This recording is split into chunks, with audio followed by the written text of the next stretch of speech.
Hi friends, आप सभी का एक बार फिर से स्वागत है अपने YouTube channel my learning point पर। जैसे कि आपको पता है कि बोर्ड्स एग्जाम स्टार्ट होने वाले हैं और उसमें 10th क्लास का एक चैप्टर है ट्रिग्नोमेट्री, जो बच्चों को काफ़ी डिफिकल्ट लगता है, बच्चे काफ़ी उससे डरते हैं।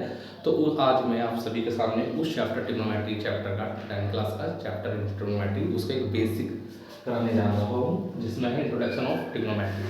तो आज मैं इसमें इस वीडियो में आपको एक इंट्रोडक्शन कराऊंगा ट्रिग्नोमेट्री का, कि कैसे इसमें हम टेबल लर्न कर सकते हैं, कैसे शॉर्ट एक्सेस को कर सकते हैं और उनके फॉर्मूलाज जो है कौन कौन से इसमें आइडेंटिटीज लगेगी, फॉर्मूलाज लगेंगे, वो आज आपको यहाँ पे एक्सप्लेन करूँगा। तो चलो करते हैं, अपना स्टार्ट करते हैं। तो आज की वीडियो पहले सबसे पहले इसको स्टार्ट करते हैं। ट्रिग्नोमेट्री आप कर रहे हैं इंट्रोडक्शन ऑफ ट्रिग्नोमेट्री। तो सबसे पहले बात करते हैं कि ट्रिग्नोमेट्री के जो बेसिक टर्म्स हैं पहले उसको समझेंगे। बेसिक टर्म से सबसे पहला क्वेश्चन आता है कि ट्रिग्नोमेट्री जो होती है, ट्रिग्नोमेट्री किस ट्रायंगल में यूज होती है। तो ट्रिग्नोमेट्री में जो यूज होने वाला ट्रायंगल है वो कौन सा होता है। तो सबसे पहले हमें टाइप्स ऑफ ट्रायंगल से पढ़े। तो टाइप्स ऑफ ट्रायंगल्स में अगर आप देखोगे तो आइसोसेलेस ट्रायंगल, आइसोसेलेस होता है, स्केलेन होता है और इक्विलेटरल ट्रायंगल। एक आपका एंगल के अकॉर्डिंग अगर हम बात करते हैं तो इक्विलेटरल ट्रायंगल में सभी एंगल 60 डिग्री के होते हैं। फिर आपको जिसको बोलते हैं acute angle triangle. Acute angle triangle के बाद हम देखते हैं फिर एक आता है राइट एंगल ट्रायंगल। तो राइट एंगल ट्रायंगल वो होता है जिसमें एक एंगल 90 डिग्री होना बहुत जरूरी है। जो हमारा एक्यूट एंगल ट्रायंगल है उसमें सभी एंगल्स एक्यूट्स होते हैं और राइट एंगल ट्रायंगल में एक एंगल 90 डिग्री कंपलसरी होना चाहिए। तो इसमें जो ट्रिग्नोमेट्री में हम बात करते हैं, ट्रिग्नोमेट्री में जो यूज होने वाला ट्रायंगल है वो ट्रायंगल है राइट एंगल ट्रायंगल। तो राइट एंगल ट्रायंगल के बिना ट्रिग्नोमेट्री नहीं हो सकती। तो इसमें यूज होने वाला ट्रायंगल है कौन सा, राइट एंगल ट्रायंगल। और राइट एंगल ट्रायंगल वे ट्रायंगल होता है जिसमें एक एंगल कितना होता है, 90 डिग्री होता है। तो ज्यादातर तो बच्चे बनाते हैं। अब यहाँ पर देखिए जो एक दूसरे के परपेंडिकुलर जो साइड होती है इसमें जो इसको बोलते हैं बेस, और ये जो परपेंडिकुलर साइड होती है इसको परपेंडिकुलर बोलते हैं, जो 90 डिग्री का एंगल ड्रॉ करती है। बेस और परपेंडिकुलर के बीच में 90 डिग्री का एंगल बनता है। तो ये जो आपका बेस है ये परपेंडिकुलर साइड होगी, जिसको हम हाइट भी बोलते हैं। बेसिकली अगर आप देखोगे तो ये हाइट है, हाइट को ही परपेंडिकुलर बोलते हैं, परपेंडिकुलर साइड, ठीक है। इसे बेस बोल सकते हैं, परपेंडिकुलर बोल सकते हैं इसको, परपेंडिकुलर। और ये जो आपका है एक जो साइड है इसमें तीन साइड होगी, बेस और परपेंडिकुलर। इसमें जो है आपका 90 डिग्री। काफी बच्चों को पता है कि बच्चे जो एक रट्टा मान लेते हैं कि बच्चे की मेंटलिटी बन जाती है कि नहीं राइट एंगल ट्रायंगल ऐसे ही बनता है। मैं आपको बता दूंगा आपकी नॉलेज के लिए, राइट एंगल ट्रायंगल इस तरह से भी बन सकता है। ये नहीं कि 90 डिग्री यहीं पर होगा, 90 डिग्री यहाँ पर भी हो सकता है। तो ये राइट एंगल ट्रायंगल हो गया आपका, 90 डिग्री का एंगल बनेगा यहाँ पर। तो यहाँ पर इसमें ये बेस होगा और ये परपेंडिकुलर, इसको बेस को मैं रिप्रेजेंट करूंगा बी से, परपेंडिकुलर को रिप्रेजेंट करूंगा मैं पी से, ठीक है। सेम ऐसे भी इस तरह भी राइट एंगल ट्रायंगल बन सकता है। बस हमें यहाँ पे कौन सा राइट एंगल ट्रायंगल में एक एंगल 90 डिग्री का होना बहुत जरूरी है, कंपलसरी है। अदरवाइज 90 डिग्री नहीं होगा तो आपका वो राइट एंगल ट्रायंगल नहीं होगा। तो यहाँ पे 90 डिग्री यहाँ पर बना है, तो अब यहाँ पर आप क्या होगे, तो आप इसको बेस बोल सकते हो, ये आपका क्या हो जाएगा, परपेंडिकुलर, ठीक है। तो आई होप आपको इतना डाउट क्लियर हुआ हो कि राइट एंगल ट्रायंगल ऐसे नहीं, इस तरह भी बन सकता है, इस तरह भी बन सकता है, बस एक 90 डिग्री का एंगल होना चाहिए। तो अब हमारी बात करते हैं, ट्रायंगल में तीन साइड होती है, एक साइड ये है, एक साइड ये है, एक साइड ये। इसको हमने पहचान लिया, परपेंडिकुलर है, बेस है, बट ये क्या है, तो किसी ट्रायंगल के जो 90 डिग्री होती है, 90 डिग्री की जो अपोजिट साइड होगी उस अपोजिट साइड को बोलते हैं हाइपोटेन्यूज।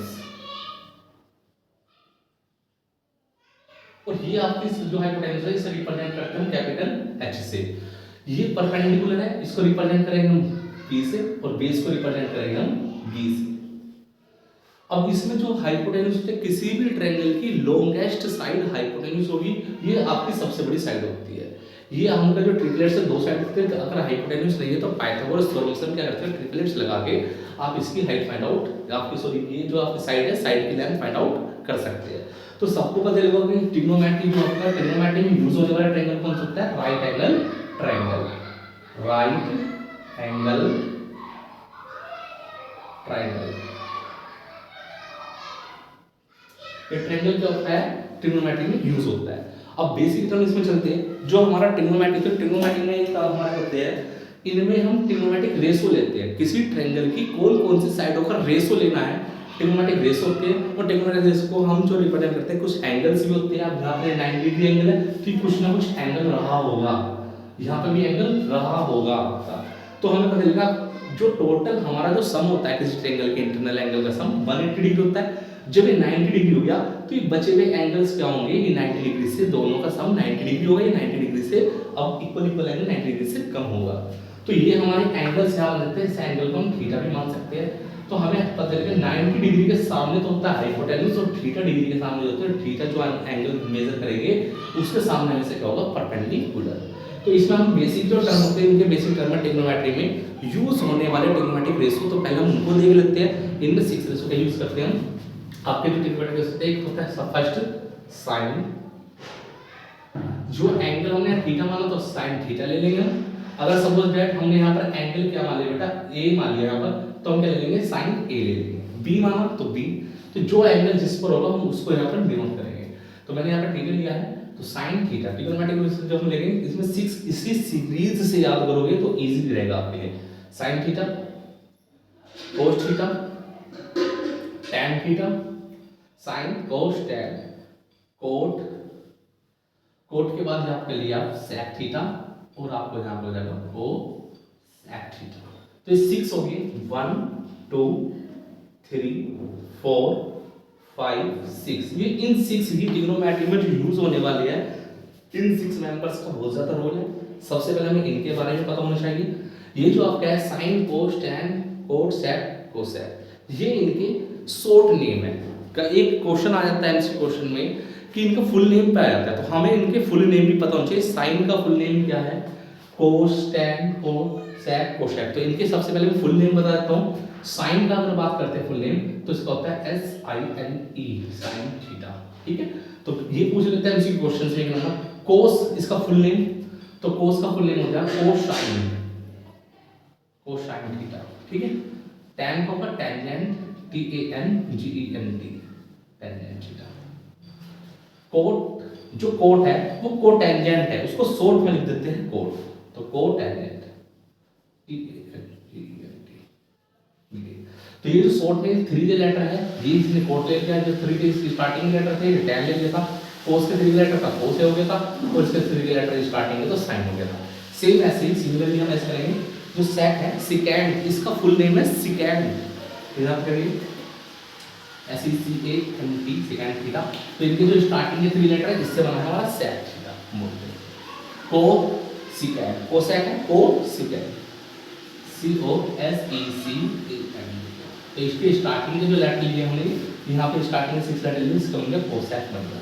तो सबसे पहला क्वेश्चन देखिए कि हमें इनके फुल नेम पता होना चाहिए। तो फुल नेम साइन का SIN, साइन, को cosine, tan tangent, cot cotangent, ठीक है, कोसेक सेकंड और कोसेक का कोसेकेंड, ये फुल नेम। अब चलते हैं आगे इनके ट्रिग्नोमेट्रिक रेशियो में ये चीज ले लिए। इनके हम रेसिप्रोकल कुछ फॉर्मूलाज बताता हूँ, जो फॉर्मूलाज में इनके यूज होना है। रेसिप्रोकल अगर हम करते हैं तो रेसिप्रोकल इनमें क्या होगा, इसको सीरीज से समझिए। साइन, साइन अगर मैं साइन है तो साइन का फर्स्ट फॉर्मूला यहाँ से लेंगे, तो साइन और रिलेशन देखिए मैंने यहाँ पे लिखा साइन के बाद कोस टैन कोसेक, इस तरह से लिखा है। तो साइन साइन कोसेक एक दूसरे के रेसिप्रोकल होते हैं। अगर कहीं पर साइन थीटा लिखा हुआ है हमारा साइन थीटा, तो मैं इसको क्या लिख सकता हूँ, 1 कोसेक थीटा में यहाँ पर राइट कर सकता हूँ, कोसेक थीटा। साइन थीटा अगर मुझे प्रूफ के क्वेश्चंस आते हैं तो प्रूफ के क्वेश्चंस में मैं साइन थीटा के रिप्लेस पे क्या कर सकता हूँ, 1 कोसेक थीटा। सिमिलरली अगर कोसेक लिखा हुआ है, सिमिलरली अगर मेरा कोसेक लिखा हुआ है तो कोसेक थीटा को मैं लिख सकता हूँ 1 साइन थीटा, एक दूसरे के रेसिप्रोकल होते हैं, ठीक है। तो साइन का रिलेशन किससे हो गया, कोसेक से। Sine theta equal to 1 cosec theta, और सेम कोसेक को cosec theta equal to 1 sine theta, ठीक है। अगर आप कोस को बात करेंगे तो कोस का ऊपर से सेकंड तो डाउन से भी सेकंड, ऊपर से फर्स्ट तो डाउन से फर्स्ट, कोस थीटा और सेक थीटा। तो यहाँ हम कोस थीटा को लिख सकते हैं, cos theta is equal to 1 sec theta.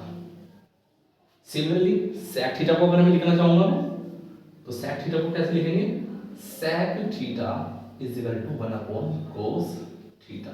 हम इसे रिप्रेजेंट इस तरह से कर सकते हैं, ठीक है। अब आता है टैन और कोट।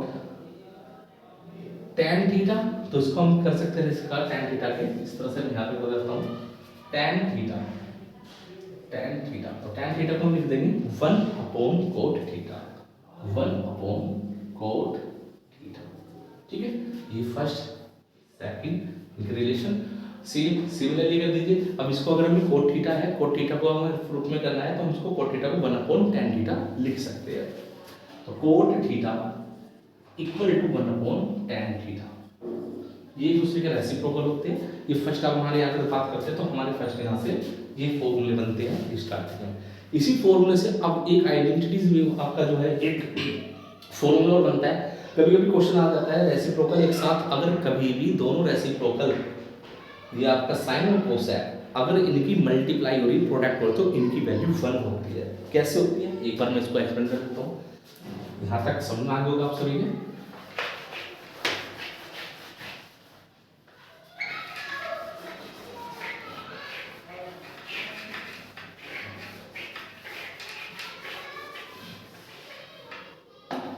देखो अगर बात करते हैं sine theta into cosec theta is equal to क्या होता है 1 होता है। कैसे बनाए, साइन थीटा इसका रेसिप्रोकल इसके साथ मल्टीप्लाई हो रहा है तो क्या आ जाएगी, इसकी वैल्यू 1 हो जाएगी। सेम अगर हमारे साथ क्या हो रहा है cos theta into sec theta, इसकी वैल्यू क्या होगी 1 होगी। Similarly tan theta into cot theta, इसकी वैल्यू क्या होगी 1। बना कैसे, मैं इसको आपको एक्सप्लेन कर देता हूँ। साइन थीटा है, sign theta into cosec theta, cosec theta को भी हमने बताया था कोसेक थीटा का रेसिप्रोकल होता है 1 अपॉन साइन थीटा, तो मैं इसकी जगह रिप्लेस करूंगा 1 अपॉन साइन थीटा। तो साइन थीटा से साइन थीटा कैंसिल हो गया, बचा आपका 1। तो यही हम इसको क्या करते हैं डायरेक्ट इसको लर्न कर लेते हैं ऐसे फॉर्मूला के रूप में। Sine theta into cos theta sorry sine theta into cosec theta equal to 1, cos theta into sec theta equal to 1 and tan theta into cos theta equal to 1। ठीक है, तो ये आपके फर्स्ट फॉर्मूले यहाँ से बन के आ गए आपके 3 फॉर्मूले। फिर बात चलते हैं कि रेसिप्रोकल के बाद इसमें इनके ट्रिग्नोमेट्रिक रेशो की बात करते हैं। ट्रिग्नोमेट्रिक रेशो में कौन कौन से हमें ट्रायंगल्स की साइड लेनी चाहिए। तो अभी हमने ट्रायंगल बनाया था, यूज होता है इसमें किसका, राइट एंगल ट्रायंगल का। तो राइट एंगल ट्रायंगल पहले हम बना लेते हैं, ये राइट एंगल ट्रायंगल बना लेते हैं। ठीक है, इसको नेमिंग दे देते हैं ए बी सी, इनके वर्टेक्सेस के नेम दे देते हैं ए बी सी। 90 डिग्री यहाँ पर है तो 90 डिग्री के अपोजिट साइड कौन सी होगी, 90 डिग्री के सामने वाली साइड को बोलते हैं हाइपोटेन्यूज। इसको मैं रिप्रेजेंट कर देता हूँ एच से। ठीक है, और यहाँ पे मैं एंगल ले लेंगे, थीटा एंगल ले लिया। थीटा एंगल जो आपका क्या होता है 90 डिग्री होता है, 90 डिग्री के अपोजिट होती है हाइपोटेन्यूज, और जो एंगल होता है उस एंगल के सामने वाली साइड यानी कि अपोजिट साइड होती है परपेंडिकुलर। तो इसको रिप्रेजेंट कर देते हैं परपेंडिकुलर को पी से। ठीक है, और जो बची आपकी जो बेस जिस पे स्टैंड होता है 90 जिस पे हाइट परपेंडिकुलर स्टैंड होती है उसे बोलते हैं बेस, तो इसे रिप्रेजेंट कर सकते हैं बेस बी से। सॉरी अब यहाँ पे जो है मैंने यहाँ पर बी ले रखा तो इसको पूरा बेस लिख देता हूँ बेस से। ठीक है, आप इसको अलग अलग भी ले सकते हो, ये बेस हो गया। अब बात करते हैं इसमें कि साइन में जो साइन जब हम लेंगे, सपोज दैट हमने साइन लिया साइन, अब थीटा हमने यहाँ पर थीटा लिया तो साइन थीटा लिखेंगे। सपोज दैट अगर मैं यहाँ पर थीटा लिखता तो यहाँ पर फिर ये एंगल कौन सा होता सी, तो मैं यहाँ पर क्या लिखता साइन सी लिखता। आई होप अगर मैं यहाँ पे बात करता ए की तो मैं यहाँ पे एंगल ए की बात करता तो क्या लिखता मैं साइन ए, एंगल साइन ए, तब उसके सामने वाला परपेंडिकुलर हो जाता और जिसपे यहाँ पर ये है कि आपका बेस हो जाता। हाइपोटेन्यूज कभी भी चेंज नहीं होती, ओनली बेस और परपेंडिकुलर चेंज होती है अकॉर्डिंग टू एंगल। एंगल के अपोजिट वाली साइड हमेशा परपेंडिकुलर होगी। सपोज दैट अगर मैं यहाँ पे सी लेता साइन सी, तो साइन सी में एंगल ये होता इसके अपोजिट साइड वाली परपेंडिकुलर होती। ठीक है, और बेस ये रहता। अब मैं अगर सपोज करो साइन ए, एंगल ए लिए है तो ए के सामने वाली साइड परपेंडिकुलर हो जाएगी और ये आपका बेस हो जाएगा। ठीक है, अब यहाँ देखते हैं साइन। अब यहाँ पे मैंने एंगल लिया था इसलिए मैंने आपको यहाँ पर एंगल थीटा ले लेता हूँ, तो सभी के एंगल थीटा बन जाएंगे। Sign theta cos theta, sine cos tan theta cot theta, एक सीक्वेंस में याद करोगे तो इजीली याद हो जाएगा। फिर आपका सेक थीटा और फिर आपका कोसेक थीटा। अब इस साइन में इस ट्रायंगल की किस किस साइड का रेशो लेना है उसके लिए एक शॉर्ट ट्रिक है, आप उसको याद रखोगे। पंडित बद्री प्रसाद, पंडित बद्री प्रसाद हर हर बोल सोना चांदी तोल। ठीक है, सोना चांदी तोल। S4 sine, C4 cos, P4 tan. P for perpendicular, H for hypotenuse, B for base, H for hypotenuse, perpendicular और base। तो यहाँ से हमें पता चलता है जो साइन होगा, साइन में इस ट्रायंगल की कौन कौन सी साइड का रेशो ले जाएगा, P परपेंडिकुलर अपॉन हाइपोटेन्यूज। तो साइन थीटा जो हम यहाँ लेंगे, साइन थीटा के सामने वाली जो थीटा एंगल है, एंगल के सामने वाली साइड है ये AB, तो इसका नाम है AB, और हाइपोटेन्यूज जो होगी AC। तो मैं डायरेक्ट लिखता हूँ P upon H, perpendicular upon hypotenuse. Cos की बात करते हैं, कोस थीटा, तो कोस थीटा में कोस थीटा है B अपॉन H, तो कोस थीटा में हमें बेस लेना है और हाइपोटेन्यूज, यानी कि बेस और हाइपोटेन्यूज की साइड का रेशो कोस थीटा में लिया जाएगा। तो ये हो जाएगा B upon H। tan theta की बात करेंगे तो tan थीटा है P अपॉन B, परपेंडिकुलर लेनी है हमें एक साइड और इसका बेस लेना है, उनका रेशो हमेशा क्या होगा, tan होगा, ठीक है। तो tan थीटा हमारा हो जाएगा P upon B, P upon B।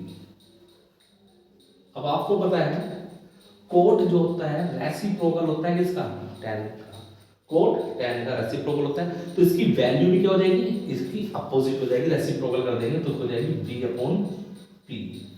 Same sec किसका होता है, कोस का, तो इसको इसकी रेसिप्रोकल हो जाएगी वैल्यू H अपॉन B, जैसे H अपॉन B। अब आ गए कोसेक, कोसेक की बात करते हैं, कोसेक है P upon H, P upon H, तो कोसेक का अपोजिट हो जाएगा, आपका साइन का अपोजिट हो जाएगा, तो कोसेक हो जाएगा sec, और यह हो जाएगा आपका कोट। तो H अपॉन P यहाँ से कर लीजिए, यहाँ से कर लीजिए H अपॉन P। ये क्या है, ट्रिग्नोमेट्रिक रेशो के फॉर्मूले हो गए, ट्रिग्नोमेट्रिक रेशो के आपके हो जाएंगे, फॉर्मूले हो जाएंगे आपके, ठीक है। ये शिक्षा हमसे याद कर सकते हो आप, ठीक है। एक एग्जांपल बता देता हूँ, जैसे आपकी ये साइड आपका sin 30 डिग्री, तो इन एंगलों की मैं वैल्यू भी आपको याद करनी पड़ेगी। आप और sin 30, तो यहाँ पे क्या लिखना पड़ेगा हमें, sin 30। अगर सपोज करो यहाँ पर ये 3 है, ये 4 है, ये 5 है, तो यहाँ पे क्या लिखना पड़ेगा, थीटा लिखेगा sin 30 इज इक्वल टू, अब इसमें वैल्यू कौन सी लेनी पड़ेगी, sin 30 में एंगल यहाँ है, एंगल के सामने वाला परपेंडिकुलर है और ये हाइपोटेन्यूज है, तो 4/3 ये इस तरह से हो जाएगा। फिर यहाँ पर आपको एंगल की वैल्यू लगनी पड़ेगी, ठीक है, इस तरह से हो सकता है। तो हम अब क्या करेंगे, अब ये जो एंगल है, इनके एंगल की टेबल बनवा देते हैं, जिससे इजीली आराम से आप उनको क्वेश्चन को कर सके। काफ़ी बच्चे एग्जाम में भूल जाते हैं, काफ़ी माइंड में प्रेशर रहता है तो उसकी वैल्यू भूल जाते हैं, तो हम आपको यहाँ पर इसकी टेबल, एक एंगल्स की टेबल को ही बनवा देते हैं, इजीली कैसे आप बना सकते हो। 2 मिनट में आपकी रेडी हो जाएगी, ठीक है। तो चलिए हम इसको जो है आपकी एंगल की टेबल बनाते हैं, तो इसको तो चलते हैं, आप देखते हैं हमें एक टेबल रेडी करनी है। हमारे जो बेसिक इनमें एंगल्स यूज होते हैं, तो उन बेसिक एंगल्स के अकॉर्डिंग हमने एक टेबल रेडी करनी है, उसको टेबल कहते हैं। जो एंगल्स में यूज होते हैं आपके 0 डिग्री, 30 डिग्री, 45 डिग्री, 60 डिग्री और 90 डिग्री, इन्हें ट्रिग्नोमेट्रिक के बेसिक एंगल्स बोलते हैं। अदर्स एंगल्स इनकी हेल्प से हम क्या फाइंड आउट कर सकते हैं। तो यहाँ पे सबसे पहले ये टेबल रेडी कराने से पहले मैं आपको एक छोटा सा कंसेप्ट बताना चाहता हूँ, जो tan और कोट होता है। जो tan होता है, tan हम sin theta upon cos theta, यानी sin थीटा और cos थीटा के रेशो के इक्वल tan होता है। तो यहाँ पर अगर हम बात करते हैं tan की, तो हम tan को बोल सकते हैं, tan जो थीटा होगा वो किसके बराबर होगा, sin theta upon cos theta के बराबर भी होता है। ये हमें मालूम होना चाहिए कि जो sin थीटा होगा हमारा, वो आपका जो tan थीटा होगा, tan theta sin theta upon cos theta के इक्वल होता है। सिर्फ जब tan आपका sin theta upon cos theta, तो कोट क्या होगा, कोट इसका रेसिप्रोकल होगा। कोट को क्या करेगा, तो हम कोट को लिखना चाहेंगे, एक फॉर्मूला यहाँ से बनेगा कोट थीटा, तो कोट थीटा इसका रेसिप्रोकल होता है tan, तो इसकी वैल्यू भी रेसिप्रोकल हो जाएगी। हम बोल देंगे इसको cos theta divided by sin theta. cos theta और sin थीटा का रेशो इक्वल होगा cot थीटा के, और sin theta upon cos theta का रेशो इक्वल होगा tan थीटा के। तो इससे भी हमें पता चलेगा, इसमें काफी हेल्प मिलेगी। तो सबसे पहले हम बात करते हैं, रेडी करते हैं अपनी टेबल। कैसे रेडी करें, अगर बच्चों को नहीं वैल्यू, अगर हमें एक फर्स्ट वाले के साइन की वैल्यू नहीं पता है, तो सबसे पहले इसको रेडी करने का तरीका है, हम इसको क्या लिख लेंगे, 0 1 2 3 4 लिख लेंगे। क्या लिखेंगे, 0 से स्टार्टिंग काउंटिंग लिख दी, सिंपल काउंटिंग 0 1 2 3 4। फिर क्या करना है, हमें इन सबको कितने हैं, 1 आपके जो आपको 4 तक क्वेश्चन है काउंटिंग, तो 4 से डिवाइड कर देना सभी को। 4 से डिवाइड कर दिया, 4 से डिवाइड कर दिया, 4 से डिवाइड कर दिया, 4 से डिवाइड कर दिया, 4 से डिवाइड कर दिया, ठीक है। यहाँ तक समझ में आया।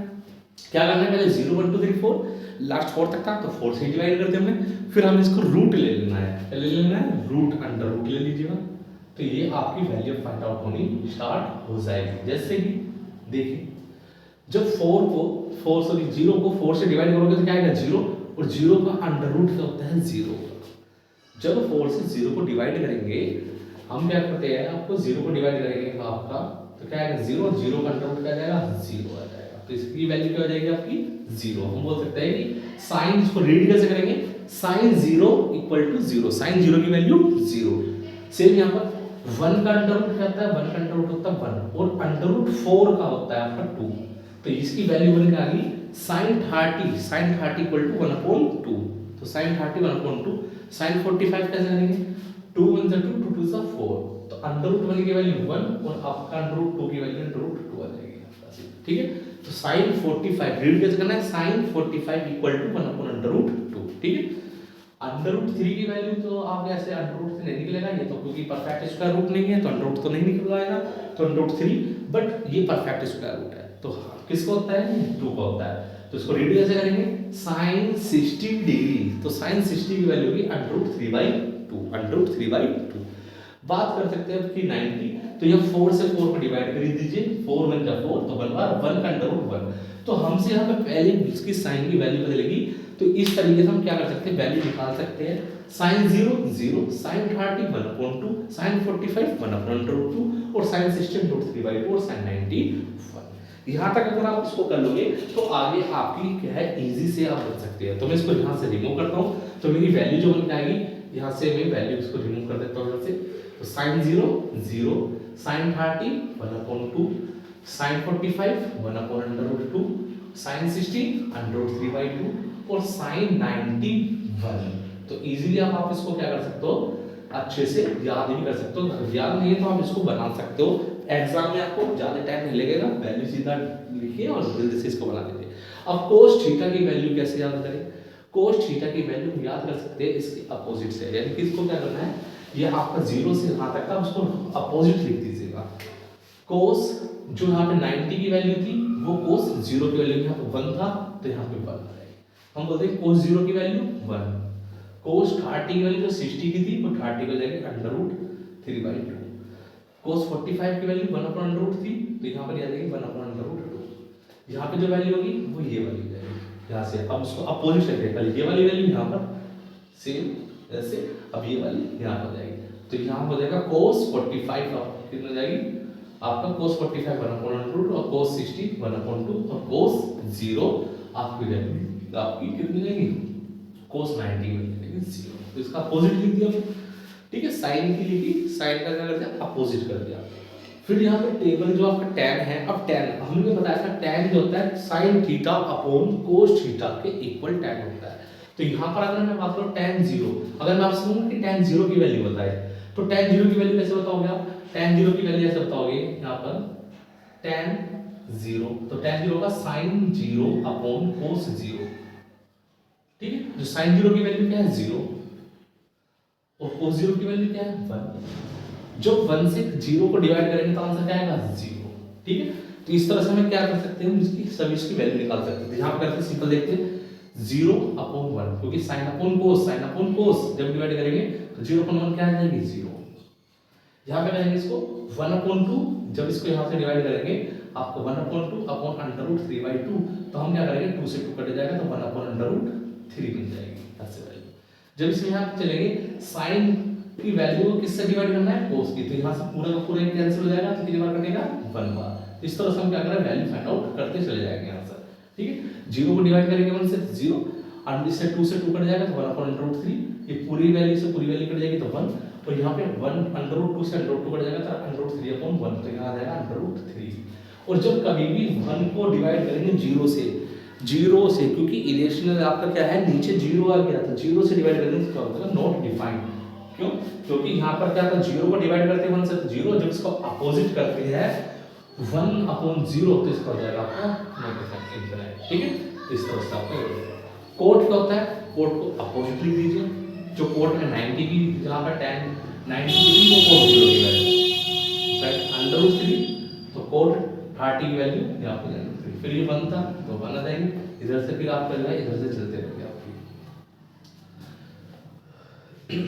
यहाँ पर इसको लिख दीजिए इन्फिनाइट अंडर 3, ये आपको जाएगी 1/√3 और यहाँ पर जाएगी आपकी 0। तो यहाँ से हमें वैल्यू पता चलेगी कि tan की जो वैल्यू थी उसका हमने क्या कर दिया, अपोजिट लिख दिया, वो कोट की वैल्यू होगी। बात करते हैं sec। अब sec हमने बताया था स्टार्टिंग में, sec होता है रेसिप्रोकल किसका, cos का। cos का क्या है, रेसिप्रोकल sec। अब ये 1 है तो 1 कैसे लिखा होगा, 1/1 लिखा होगा, तो इसका रेसिप्रोकल करोगे तो क्या जाएगा, 1 जाएगा। अब ये है आपका √3/2, क्योंकि sec जो होता है वो cos का क्या होता है, cos = 1/sec, एक रेसिप्रोकल। तो यहाँ पे हमें रेसिप्रोकल करेंगे sec की वैल्यू निकालने के लिए, cos का ही रेसिप्रोकल कर देंगे √3/2, तो इसका रेसिप्रोकल करेंगे तो 2/√3, ठीक है। यहाँ पर इसका करेंगे रेसिप्रोकल तो √2, इसका रेसिप्रोकल करेंगे तो ये 1 नीचे जाएगा, 2 ऊपर हो जाएगा, मतलब 2। और हमेशा 0 का रेसिप्रोकल होता है इनफिनाइट, यानी नॉट डिफाइंड।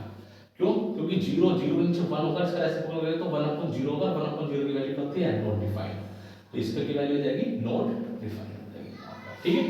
अब कोसेक को क्या करेंगे, इसका अपोजिट लिख सकते हो, एक तरीका तो आपके पास है कि इसका अपोजिट लिख दीजिए, ये वाला यहाँ पर, ये यहाँ पर, ये यहाँ पर, ये यहाँ पर। एक तरीका क्या है, फिर हमें पता है कोसेक जो होता है वो साइन का क्या होता है, रेसिप्रोकल होता है। तो साइन का जो रेसिप्रोकल, तो 0 का हमेशा क्या होता है, रेसिप्रोकल इनफिनाइट। इस तरह से इसको कर दीजिएगा, 1/2 का बन जाएगा 2, 1/√2 का बन जाएगा √2/1, तो √2 लिख सकते हैं, √3/2 का 2/√3 लिख सकते हैं, ठीक है। और 1 का रेसिप्रोकल हमेशा क्या होता है 1। इस तरह से आप क्या कर सकते हैं, आप अपनी टेबल रेडी कर सकते हैं। ये तो आपको समझाने में थोड़ा टाइम लगेगा, अदरवाइज 2 मिनट में रेडी हो जाएगी आपकी। आपको मेनली ये लर्न कर लोगे तो हो जाएगा, अगर ये भी लर्न नहीं है, आपको ट्रिक बताएंगे, आप उसको बना सकते हैं इससे, ठीक है। तो यहाँ तक है। अब ये जो टेबल है, ये टेबल अगर जिस बच्चे ने बना ली है, जिसके लर्न होगी, इस टेबल से काफी क्वेश्चंस भी आते हैं। 1 मार्क के क्वेश्चंस आता है कि क्या साइन थीटा की वैल्यू एंगल के बढ़ने पर बढ़ती है। बिल्कुल, अगर आप देखोगे यहाँ नोटिस करोगे इस टेबल को, तो साइन 0 एंगल की वैल्यू इंक्रीज कर रही है। अगर हम 0 से 30 डिग्री, 45 डिग्री, 60 डिग्री, 90 डिग्री, तो साइन की वैल्यू क्या होगी, एंगल को इंक्रीज करने पर इसकी वैल्यू भी इंक्रीज होती जा रही है। पहले 0 थी, फिर हाफ हुई, 1/√3/2, और फिर क्या होगी, 1 होगी। तो हमें पता चलेगा इस टेबल से कि साइन थीटा की वैल्यू एंगल के बढ़ने पर वैल्यू भी बढ़ती जाती है। यानी कि इसका जो आपको होगा कि एंगल, अगर हम बात करेंगे इसको, एंगल बढ़ाएंगे तो वैल्यू भी क्या होगी, इंक्रीज होगी। तो यहाँ पे लिख देते हैं हम साइन, यहाँ पे हमें क्या बन गया है, यहाँ से हमें इंफॉर्मेशन मिली कि अगर हम क्या करते हैं, साइन में एंगल की वैल्यू को बढ़ाएंगे, किसकी, थीटा की वैल्यू को क्या करेंगे, वैल्यू बढ़ाएंगे, तो साइन की वैल्यू भी क्या होगी, बढ़ेगी, ठीक है। एंगल अगर हमारा क्या हो रहा है, एंगल हमारा बढ़ रहा है, तो साइन की वैल्यू भी बढ़ती जा रही है, ठीक है। दूसरा, कोस में अगर ये चीज हम कोस में लेके, कोस में, तो कोस में एंगल की वैल्यू बढ़ने पर, एंगल की वैल्यू हम क्या कर रहे हैं, इंक्रीज कर रहे हैं, बट एंगल इंक्रीज होने पर कोस की वैल्यू क्या हो रही है, डिक्रीज हो रही है। देखिए 1, फिर क्या होती है, डाउन होती चलेगी, और लास्ट में क्या होगी, 0। तो यहाँ पर अगर हम क्या करते हैं, कोस में अगर हम क्या करेंगे, थीटा को, एंगल को बढ़ाएंगे, तो कोस की वैल्यू क्या हो जाएगी, कोस की वैल्यू जो वैल्यू है वो डिक्रीज होती चली जाएगी, ठीक है। एंगल बढ़ने पर कोस क्या हो जाएगी, डिक्रीज हो जाएगी। tan भी क्या है, tan की देगी वैल्यू, एंगल के बढ़ने पर बढ़ती जाती है, कोट की एंगल के बढ़ने पर घटती जाती है, एक दूसरे के अपोजिट होगी। sec एंगल के बढ़ने पर क्या हो रही है, वैल्यू बढ़ रही है, और कोसेक की एंगल के बढ़ने पर वैल्यू घट रही है, इंक्रीज की जगह क्या हो जाएगी, वैल्यू एंगल की इंक्रीज कर रहे हैं, तो कोसेक की वैल्यू डिक्रीज हो रही है, ठीक है। एक तो इंफॉर्मेशन हम सेम मिलती है कि यहाँ पर क्या होगी, एंगल के बढ़ने पर साइन की वैल्यू भी बढ़ेगी और कोस की वैल्यू घटेगी, ठीक है। दूसरा ये करता है कि किस एंगल पर साइन थीटा और कोस थीटा की वैल्यू इक्वल होती है। तो आप टेबल को अच्छे से अगर देखेंगे, रीड करेंगे, तो आपको दिखेगा जो 45 डिग्री वाला जो एंगल है, ये जो एंगल 45 डिग्री वाला, इसमें सभी, इसमें अगर हम बात करते हैं, इनमें सभी की वैल्यू क्या होती है, तो सबकी बराबर आती है। जैसे कि साइन थीटा और कोस थीटा, तो साइन 45 और कोस 45 डिग्री पर, एंगल 45 डिग्री पर साइन थीटा और कोस थीटा की वैल्यू बराबर होती है। बात करते हैं tan की, और कोट की किस एंगल पर वैल्यू बराबर होगी, तो tan और cot की 45 डिग्री एंगल पर बराबर होगी। sec और cosec में 45 डिग्री पर एंगल पे वैल्यू बराबर होती है। तो यहाँ से बनता है क्वेश्चन कि किस डिग्री पर एंगल पर बराबर होगी, तो 45 डिग्री पर वैल्यू पे बराबर होती है। एंगल इंक्रीज होने पर वैल्यू इंक्रीज होगी साइन की, cos की डिक्रीज होगी, tan की इंक्रीज होगी, cot की डिक्रीज होगी, sec की इंक्रीज होगी वैल्यू और cosec की डिक्रीज होगी। ठीक है, तो आई होप आपके अच्छे से टेबल समझ में आ गया होगा। ठीक है, अब चलते हैं इनके कुछ फॉर्मूलाज बनाने हैं, वे हम इसको करा देते हैं। ठीक है, स्टार्ट करते हैं ट्रिग्नोमेट्रिक आइडेंटिटीज। अब ट्रिग्नोमेट्रिक आइडेंटिटीज क्या है, इनका यूज कहाँ होता है? इनका यूज जब आप प्रूफ वाले क्वेश्चंस में करते हैं, left hand right hand side वाले प्रूफ क्वेश्चंस पे, जो लास्ट की एक्सरसाइज होती है उनमें प्रूफ के क्वेश्चंस है, तो उनमें आइडेंटिटीज का यूज करते हैं। और 10th लेवल पे इन 3 आइडेंटिटीज से ही अगर आप उनको कर लोगे तो काफ़ी जो है 90% क्वेश्चन से जो आपके प्रूफ वाले हैं वो इनसे हो सकते हैं। तो सबसे पहले इनके आइडेंटिटीज क्या होता है, इसमें लेफ्ट साइड और राइट साइड, अगर हमें आपको लेफ्ट साइड बनी हुई मिलती है तो हम उसको राइट साइड पुट कर सकते हैं, राइट साइड बनी हुई मिलती है तो उसको लेफ्ट साइड पुट कर सकते हैं, इसलिए इनका आइडेंटिटीज बोलते हैं। इनकी हमें मेनली जो होती है हमारी 3 आइडेंटिटीज है, इनको हम देख लेते हैं ये कौन कौन सी है। First, sine square theta plus cos square theta equal to 1। अगर sine square theta plus cos square theta है तो हमें प्रूफ वाले क्वेश्चन में नीड जब हमें होगी तो हम उसकी वैल्यू 1 पुट कर सकते हैं। यह प्रूफ वाले क्वेश्चन में कहीं 1 है, अगर हमें नीड पड़ती है तो हम 1 की रिप्लेस पे sign square theta plus cos square theta लिख सकते हैं। सिमिलरली हम क्या कर सकते हैं, दूसरी आपकी आइडेंटिटी होती है sec square theta minus tan square theta equal to 1। Same ऐसी ही आइडेंटिटीज है, sec square theta minus tan square theta, need करने पर उसकी वैल्यू 1 पुट कर सकते हैं। और थर्ड है आपकी cosec square theta minus cosec square theta और cot square theta is equal to 1। ये 3 आइडेंटिटीज है, मेन इंपॉर्टेंट है, काफी इंपॉर्टेंट है। इन आइडेंटिटीज का यूज होकर प्रोफाइल क्वेश्चंस आप कर सकते हो, और इन्हीं के साथ साथ कुछ अदर क्वेश्चंस की इक्वेशन से फॉर्मूले भी बन सकते हैं। जैसे कि अब पहली वाली जो आइडेंटिटीज है इससे 2 फॉर्मूले और बन सकते हैं। अगर मुझे क्या करना है, sine square theta plus cos square theta equal to 1 है, अगर मुझे साइन स्क्वायर थीटा की वैल्यू निकालनी है तो यहाँ से कैसे निकाल सकते हैं। देखिए साइन स्क्वायर थीटा है, इसको ये रखिए, इसको रिप्लेस कर दीजिए, जब यहाँ से इसको ट्रांसफर करेंगे तो माइनस हो जाएगा, पॉजिटिव साइन माइनस में ट्रांसफर हो जाएगा, तो यहाँ से निकल जाएगा साइन स्क्वायर थीटा की वैल्यू इक्वल टू, आप यहाँ पे करिए ट्रांसफर तो 1 माइनस के कोस स्क्वायर थीटा।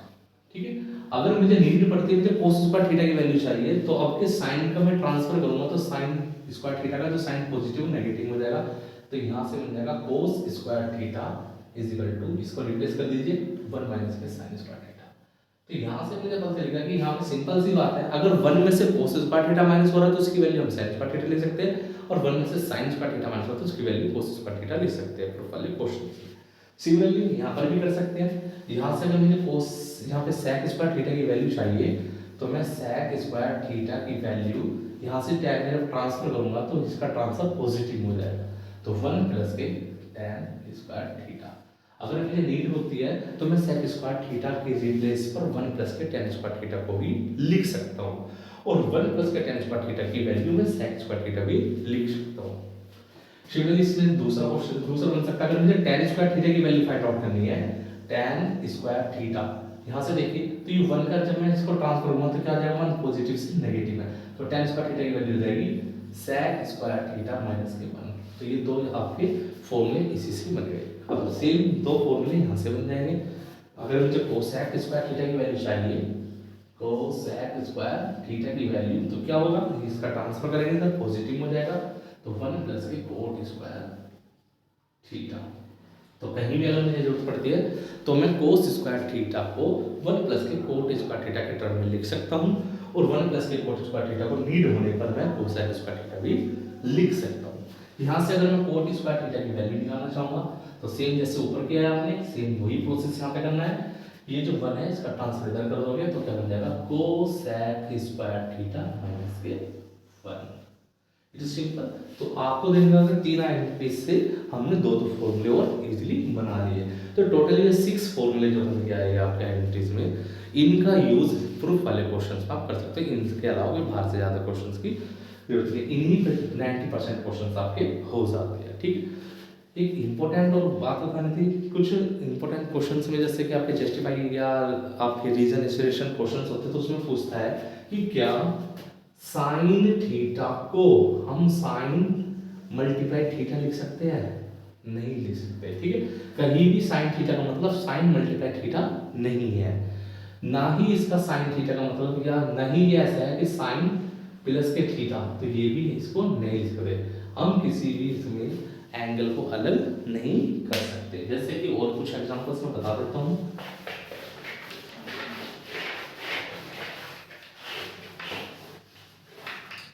क्या हम साइन ए प्लस बी को साइन ए प्लस साइन बी लिख सकते हैं? तो ये ऐसा नहीं होगा, क्योंकि इनके एंगल्स को हम अलग नहीं लिख सकते। क्या साइन ए प्लस बी का मतलब साइन मल्टीप्लाई ए प्लस बी लिख सकते हैं?